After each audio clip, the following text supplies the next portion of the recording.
Hi, everybody, and thank you for joining us today. My name is Kent Eakin. I'm a state senator for District 4, and I am the chief author of the ranked choice voting bill. We are here to address a terrible flaw in our election system.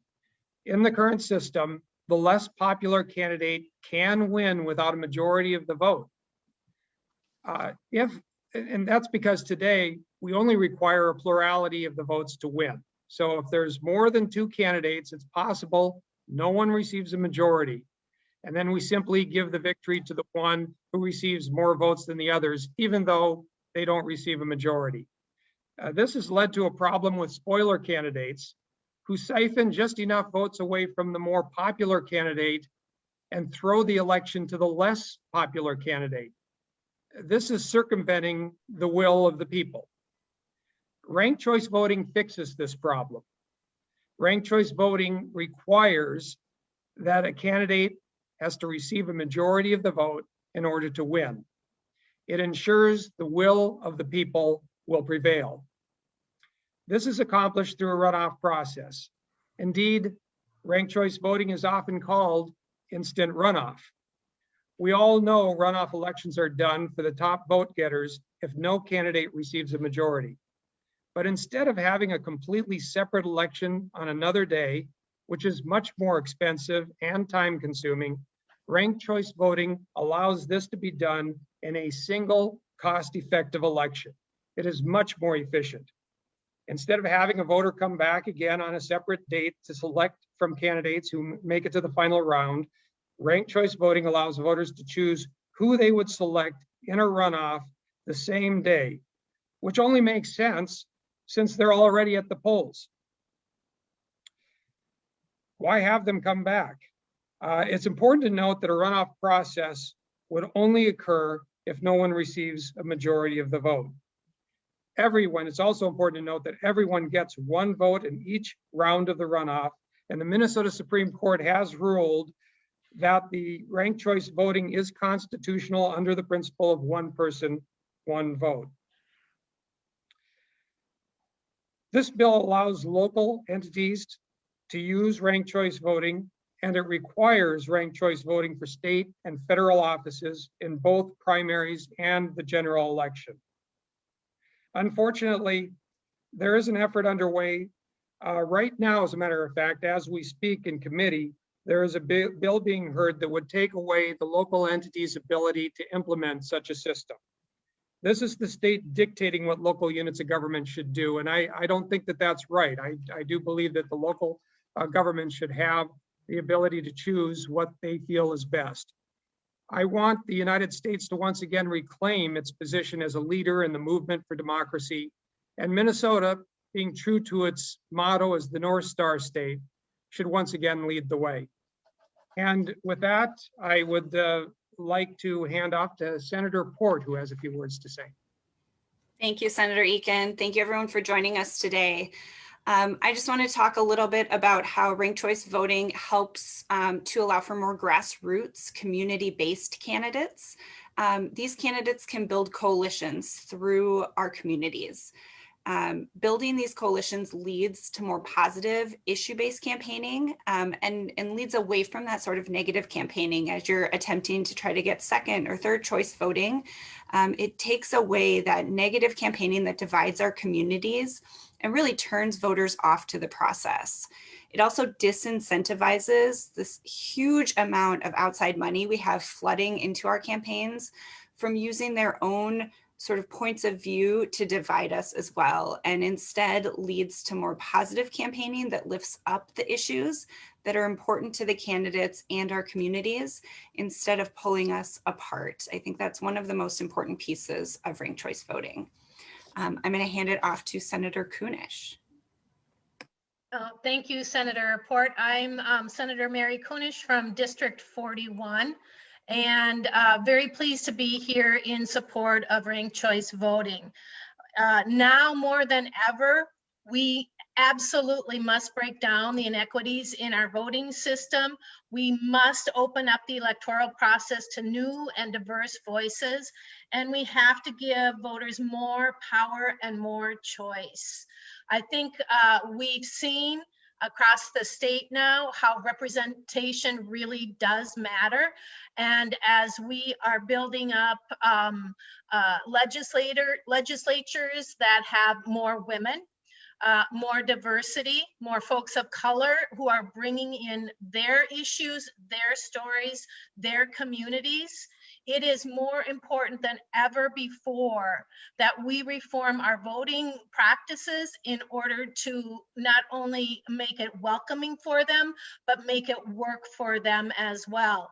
And we certainly saw it this past year in my district when we had our endorsement process using the ranked choice voting forum, and it went well. It was perfect. Everybody got their choices in, and we were able to make sure that the community had the voice of who they wanted to represent them.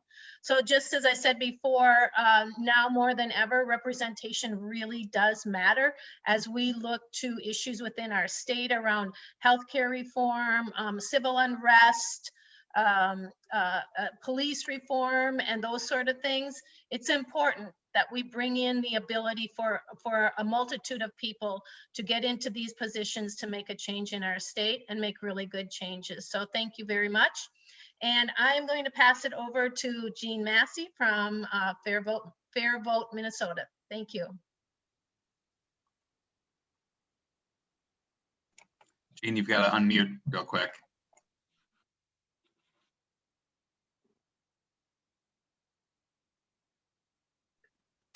Apologies.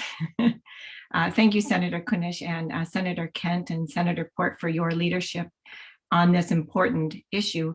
Good morning, everybody. My name is Jean Massey, and I'm the Executive Director of FairVote Minnesota, a statewide nonpartisan organization that promotes electoral systems that are more competitive, representative of all voters, and responsive to their needs. I have spoken to thousands of Minnesotans about ranked choice voting over the past decade and how it can break down the inequities in our voting system and improve our elections. For all the reasons you just heard, Minnesotans are ready for this very practical improvement reform. We know ranked choice voting works. Its success has been proven in cities and states across the country, and right here in Minnesota. Maine and Alaska now use ranked choice voting for state and federal elections, and nearly 30 cities, including Minneapolis, St. Paul, St. Louis Park, Bloomington, and Minnetonka here in Minnesota, have adopted ranked choice voting for local elections. Voter participation has increased, and with more than 545,000 ranked choice voting ballots cast in Minnesota so far, voters have told us 3 things. They like it, they find it very easy to use, and they want to see it used for all of our elections. More and more cities from Moorhead to Red Wing are reaching out to learn how they can get this system adopted in their cities. This legislation would give them that opportunity, as well as implement ranked choice voting for state and federal elections. For cities that are interested in ranked choice voting, especially at a time when so many Americans are looking for ways to strengthen their democracy at all levels, the Senate's efforts to ban ranked choice voting are nonsensical. And for those cities that adopted ranked choice voting by ballot measure, it's anti-democratic. No state law should overturn the vote of local citizens deciding how to run their local elections. As you heard, the benefits of ranked choice voting are not theoretical. It is a reform that can put the biggest dent in the division and polarization and disinformation that is undermining our democracy. It is time to move forward on this practical reform, and voters are ready for it. Minnesota has always been a leader in democracy reform, and now is the time for the North Star state to shine again. Thank you very much. And I would like to invite our FairVote Minnesota board member, Zaylor Stout, to offer a few remarks as well. Good morning, senators and members of the press, and thank you for this opportunity to speak. My name is Zaylor Stout. I live in North Minneapolis. I'm an attorney, a historian, as well as a board member for FairVote Minnesota. Today, I ask you to consider history as we review whether or not this bill should move forward and when. Our electoral process in this country has always evolved since our country's founding. With the passage of the 15th Amendment in 1870, granting Black men the right to vote, the 19th Amendment in 1920, granting women the right to vote, and even the passage of the 26th Amendment in 1971, lowering the voter age to 18. And sadly, we've needed the 1965 and 1975 Voting Rights Act in order to be able to bolster these amendments. But all of these efforts all started at the grassroots, at the state level. And it saddens me that as part of the first generation to live in this country after the abolition of segregation, that we're still fighting some of these same fights from over 40 years ago.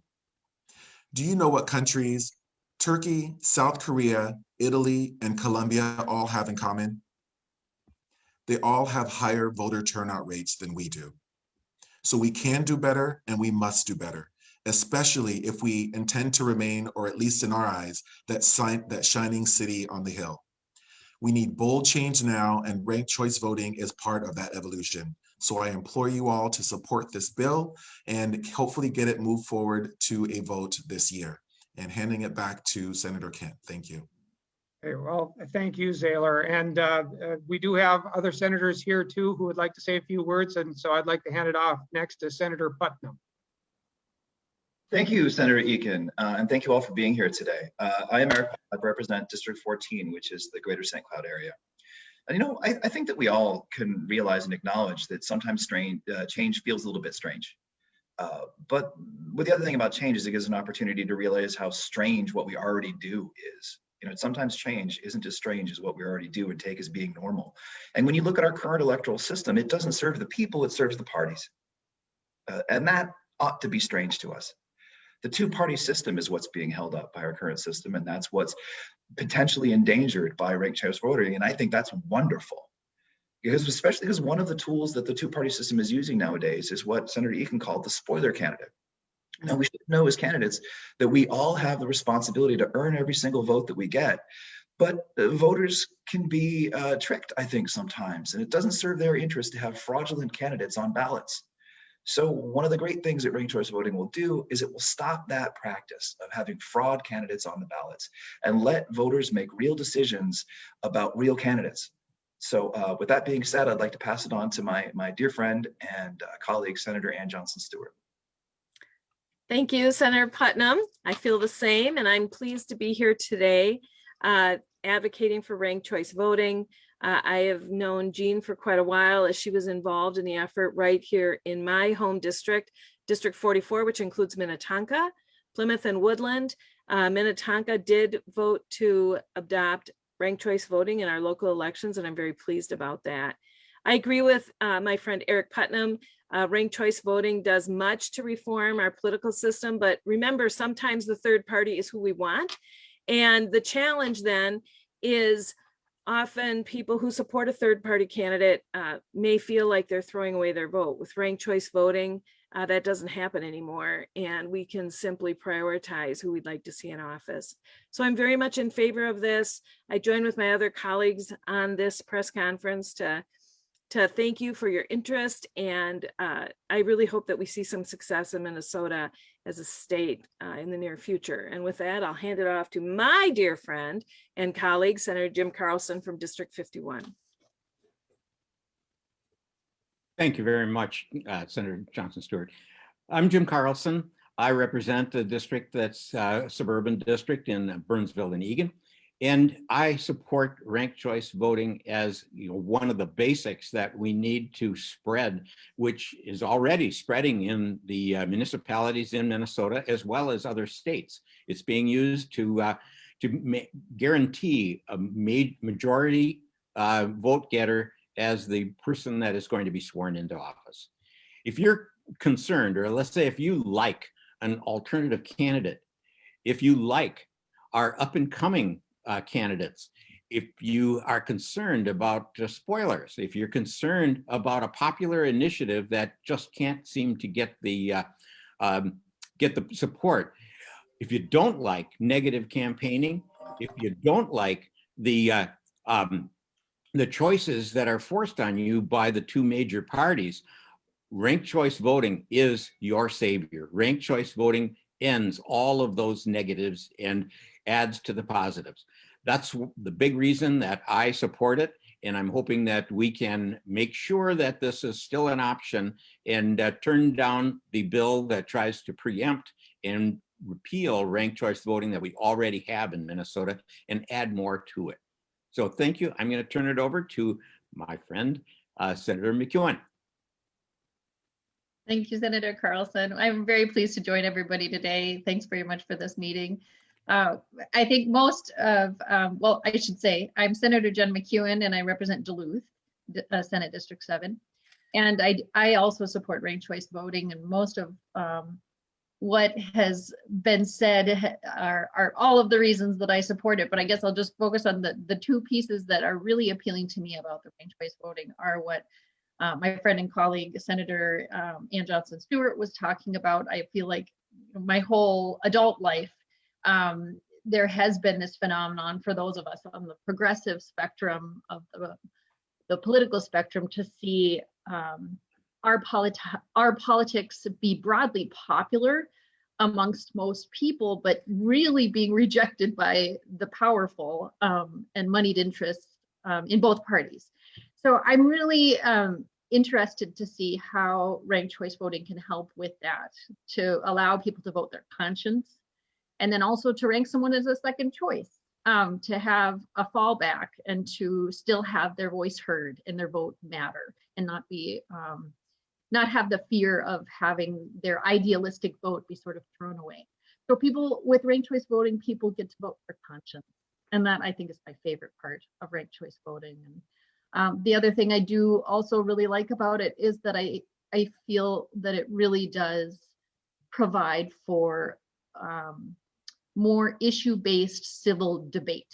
So you really get a sense, hopefully, because all of those candidates are seeking your vote, hopefully your first choice, but if not, then your second choice or your third choice, because they want to have one of your votes. They're going to keep things a little more positive and try to persuade you why you should vote for them, instead of why you shouldn't vote for other people. So it does really lead with the issues and lead with our aspirations for what we want for our society. That's my hope with what ranked choice voting will bring. So with that, I will go ahead also and transition to pass this off to my friend and colleague, Senator Greg Clausen. Thank you, Senator McEwen. And it's a pleasure to be with you this morning. My name is Greg Clausen. I'm a member of the Senate, and I serve the communities of Apple Valley, Rosemont, Northeast Lakeville, and Coates, which is District 57.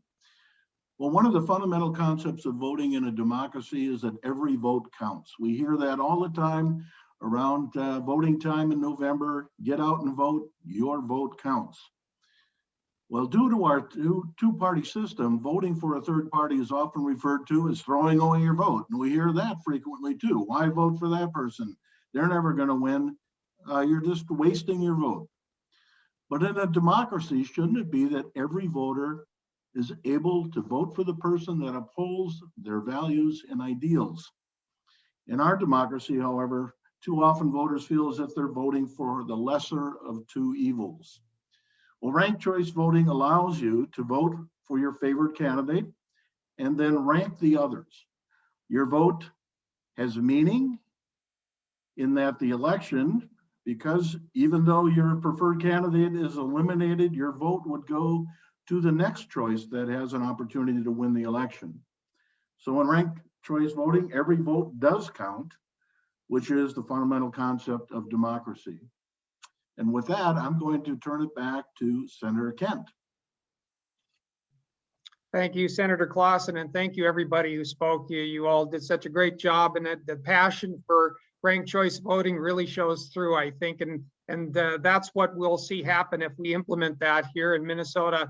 I think you're going to see it's going to reinstate people's faith in our democracy. It's going to generate more voting, bring more people out to the polls because it's offering people more choices. It's going to result in more voices in the process. So I think this is an outstanding system at a time when we desperately need to reinstate greater faith in our democracy. So with that, I'd like to just open it up to questions that you may have on this system. Yeah, so if anyone has questions, please use the raise hand feature, or else you could just put your question in the chat.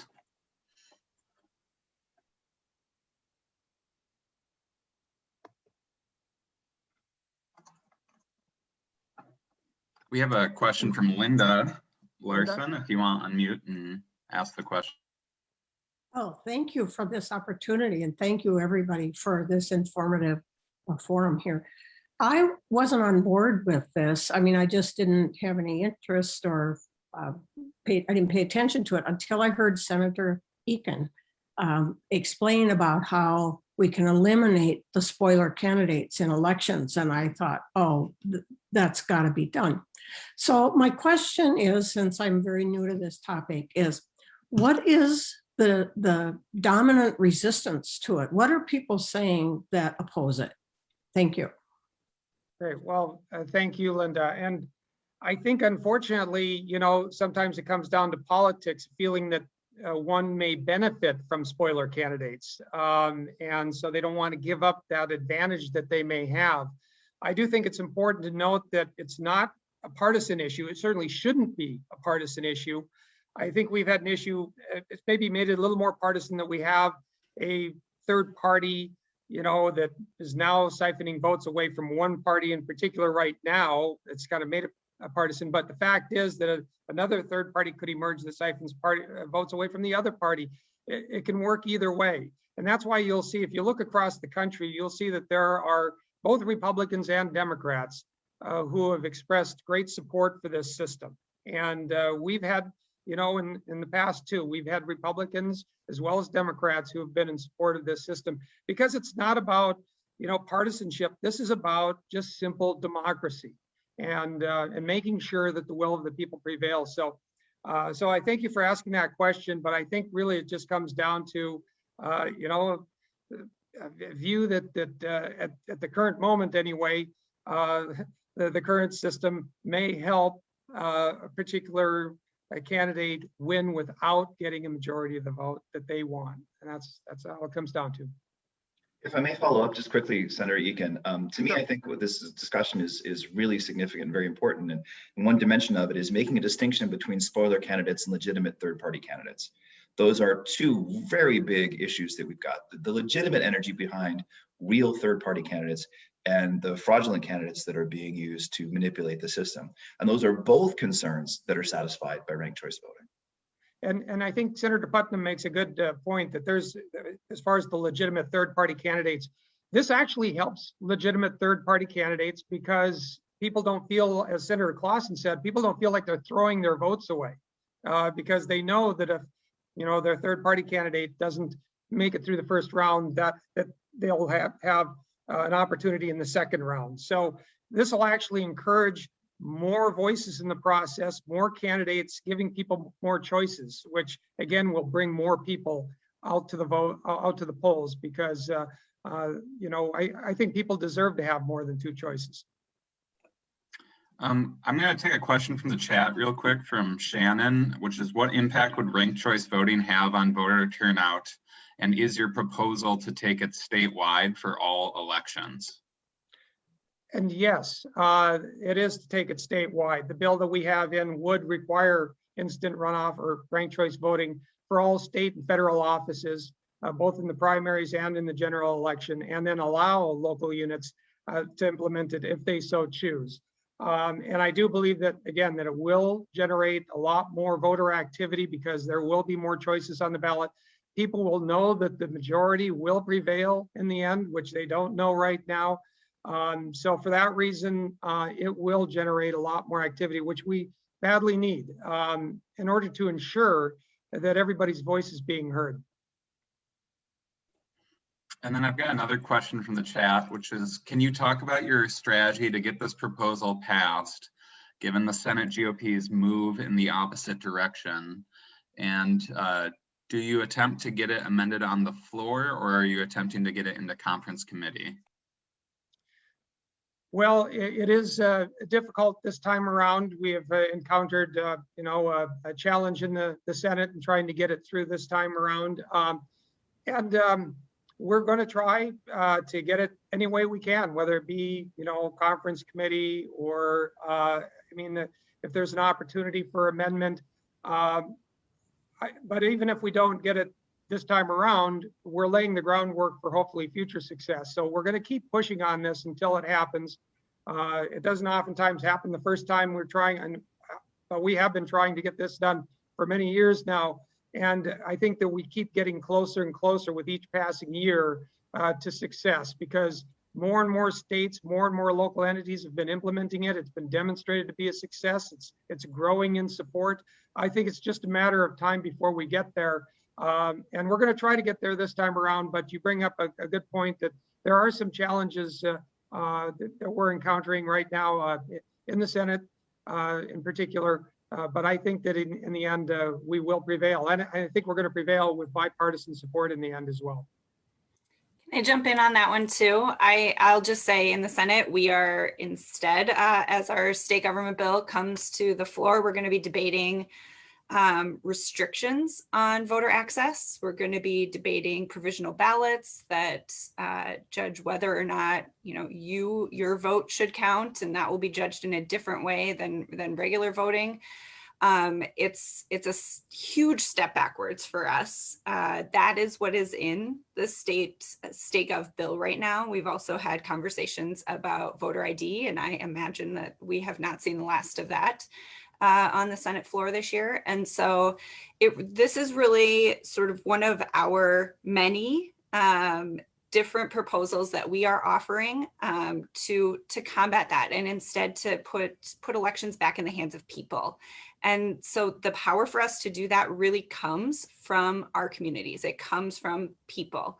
It comes from folks reaching out to us and telling us to fight for this. It comes from folks reaching out to other senators and telling them they need to implement this, and that we don't want to take a step back and restrict voting access. Instead, we want to make sure that we are strengthening our democracy and putting it back in the hands of the people. So while we do hold, some of the power, we need the support of the people of Minnesota to push this through, and to remind our colleagues that we are not interested in taking steps back in the fight for a stronger democracy. And I'd like to add a couple of words to that. I think Senator Port is exactly correct. And I'm the ranking member on the State Government Finance and Elections Committee, and we heard the bill that is going to preempt using ranked choice voting in all places in Minnesota, even those municipalities who are able to accept it. And there was a question in chat as to whether statutory cities or it requires a charter city to be able to do it. And so far right now, it's only charter cities that can do it. And we want to expand that. But the bill that we're trying to hold off, which is our first priority, is Senate File 708. And that's the one that preempts ranked choice voting in all municipalities and repeals it across the state. And that I have not had one supportive letter or word for that bill.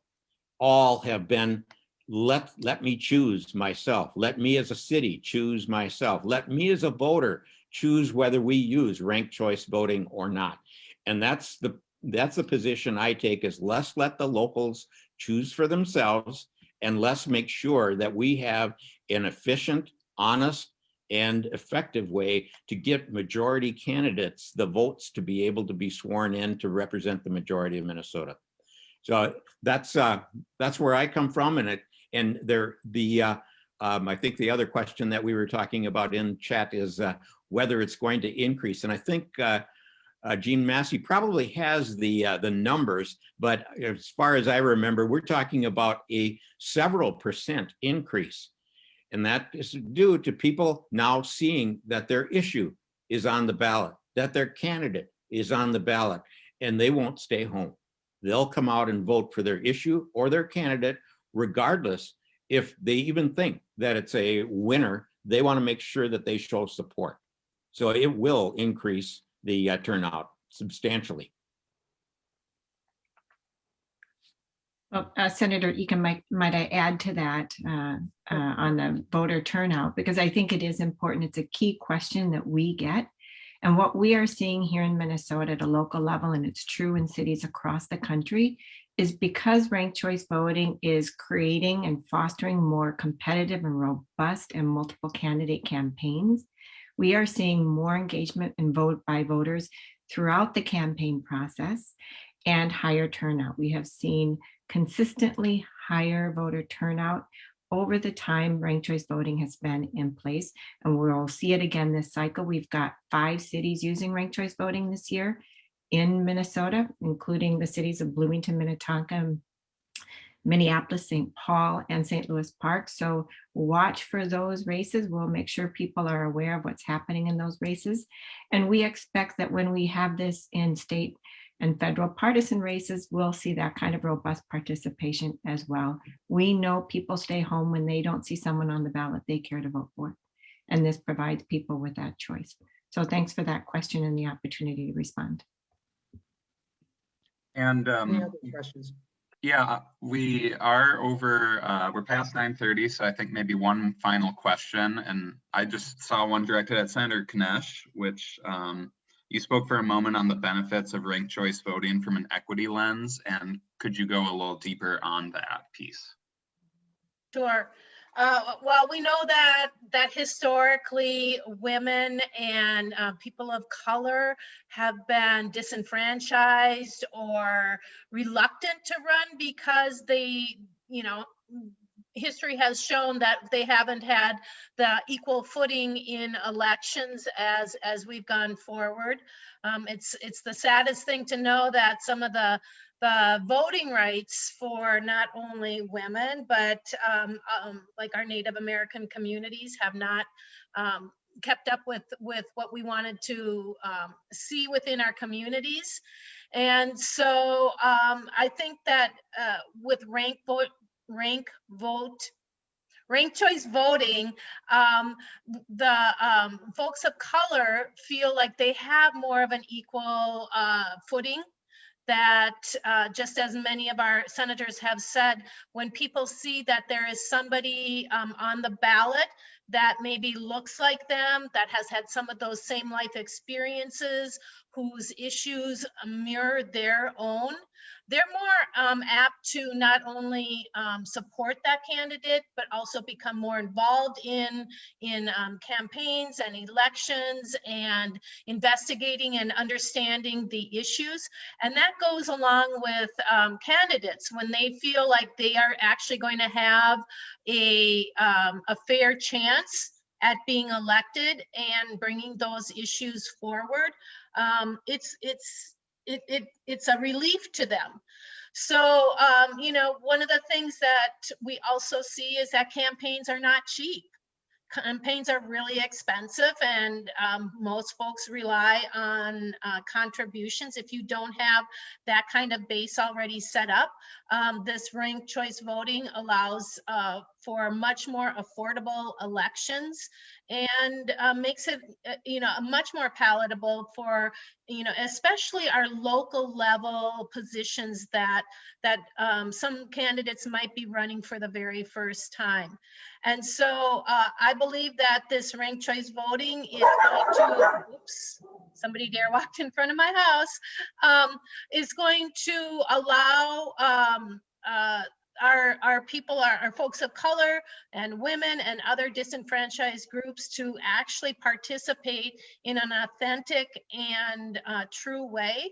And would hope that we can get this passed sooner than later, because we'd like to see a representation that really does mirror our communities and the issues and the priorities and values that we all have. Awesome. And with that, Senator Eakin, if you have any closing remarks before we end the press conference. Yes, thanks, Skylar. And again, thank you everyone for being here today. This is an extremely important issue. And I'd like to just go back to Linda Larson had asked the question about why there's opposition. One other reason is simply, I think, confusion about how the system currently works and how ranked choice voting would fix the problems. That's one of the reasons I use the term instant runoff. I think we need to clearly explain to people what the problems are in the current system and how ranked choice voting fixes that and makes us a truly democratic system. So again, thank you all for being here, and thank you to my colleagues for their wonderful statements and the passion that you've shown for this initiative today. And thank you, Jean and and Zaylor also for all your great work on this. You're doing tremendously important work for our democracy. So thank you.